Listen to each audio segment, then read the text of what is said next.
અમદાવાદના ખોખરાની કેકા શાસ્ત્રી કોલેજમાં વિદ્યાર્થીઓ સાથે બાઉન્સરો દ્વારા કથિત હેરાનગતિના આક્ષેપોને લઈને એનએસયુઆઈએ ઉગ્ર વિરોધ નોંધાવ્યો છે।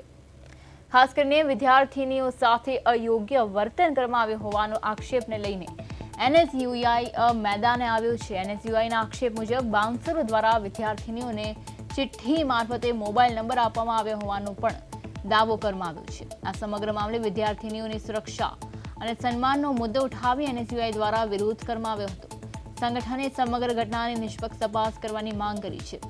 સાથે જ જો આક્ષેપો સાચા સાબિત થાય તો જવાબદાર વ્યક્તિઓ સામે કાયદેસરની કાર્યવાહી કરવા રજૂઆત કરવામાં આવી છે।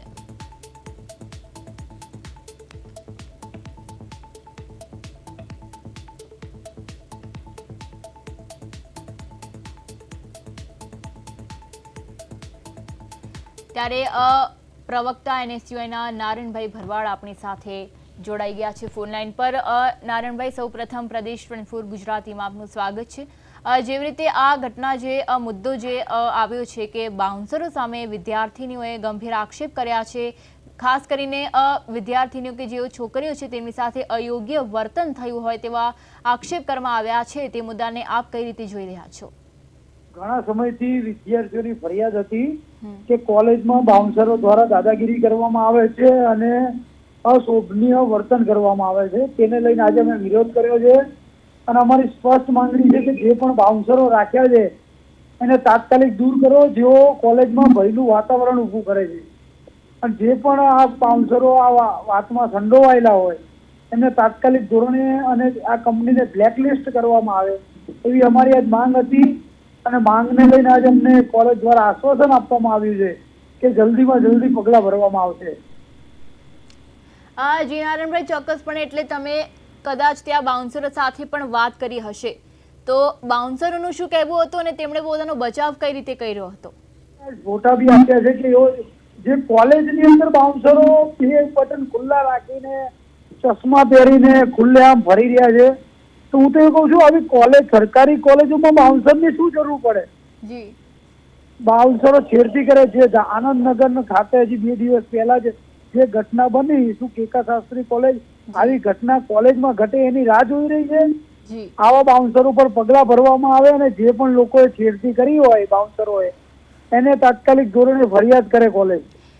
જી ચોક્કસપણે નારાયણભાઈ, એટલે ખૂબ જ સાચી વાત જણાવી। હમણાં આનંદનગરનો મુદ્દો જે છે હાલમાં ગરમ છે, ત્યારે હવે હવે ફરીથી આવો મુદ્દો આવ્યો છે કે જ્યાં બાઉન્સરો દ્વારા યોગ્ય વર્તન કરવામાં આવી રહ્યું છે, સિક્યોરિટી ગાર્ડ દ્વારા યોગ્ય વર્તન કરવામાં આવી રહ્યું છે, ત્યારે હવે આવી ઘટનાઓ વારંવાર ન બને તે માટે આમની તંત્ર પાસે શું માંગ છે? અમારી એક જ માંગ છે કે આનંદનગર જેવી ઘટના ન બને, એની સામે કોલેજ પગલાં લે અને જે પણ આ કંપની હોય કે જે આરોપી હોય તાત્કાલિક ધોરણે પકડવામાં આવે અને કંપનીને બ્લોક લિસ્ટ કરવામાં આવે, જેથી કરીને કોલેજમાં એક સારું વાતાવરણ ઊભું થાય। જી નારાયણભાઈ, ચોક્કસપણે અને આ ઘટનાની જો આપણે વાત કરીએ એમાં ખાસ કરીને એવો પણ આક્ષેપ છે કે ચિઠ્ઠીથી મોબાઈલ નંબર પણ આપવામાં આવતો હતો। હા, વિદ્યાર્થીઓની ફરિયાદ હતી કે અમને કોલેજની અંદર બહાર બેસવા દેતા નથી, કે એવું કહે છે કે બહાર જતા રહો। કોલેજનું 10 મિનિટનો ટાઈમ હોય તો કોલેજમાં વિદ્યાર્થીઓ વેટ કરતા હોય, તેમની સામે બાઉન્સરો દાદાગીરી કરે છે। અને અમુક વિદ્યાર્થીઓની ફરિયાદ હતી કે કોલેજ દ્વારા અમને નંબર પણ આપવામાં આવે છે, એવી બાઉન્સરો હરકતો કરી રહ્યા છે। એની સામે આજે અમે ઉગ્ર વિરોધ કર્યો છે અને જે પણ બાઉન્સરો હતા એને તાત્કાલિક ધોરણે કોલેજમાંથી નીકળવામાં આવે અને એમની ઉપર પગલાં ભરવામાં આવે એવી અમારી આજ માંગ હતી। જી નારાયણભાઈ, ચોક્કસપણે આપે આવી સરસ માહિતી આપી અને પ્રદેશ 24 ગુજરાતીમાં જોડાયા તે બદલ આપનો આભાર। તો જેવી રીતે અમદાવાદમાં બાઉન્સરો દ્વારા યોગ્ય વર્તન કરવામાં આવ્યું છે, ત્યારે એનએસયુઆઈ જે છે તે મેદાને આવ્યું હતું અને સમગ્ર માહિતી જેવી રીતે એનએસયુઆઈના પ્રવક્તા નારાયણભાઈ આપણને જણાવી છે, તેના અનુસાર જેવી રીતે બાઉન્સરોએ અયોગ્ય વર્તન કર્યું હતું તેના માટે એનએસયુઆઈ મેદાને ઉતર્યું હતું અને આ અંગે અવાજ ઉઠાવ્યો હતો।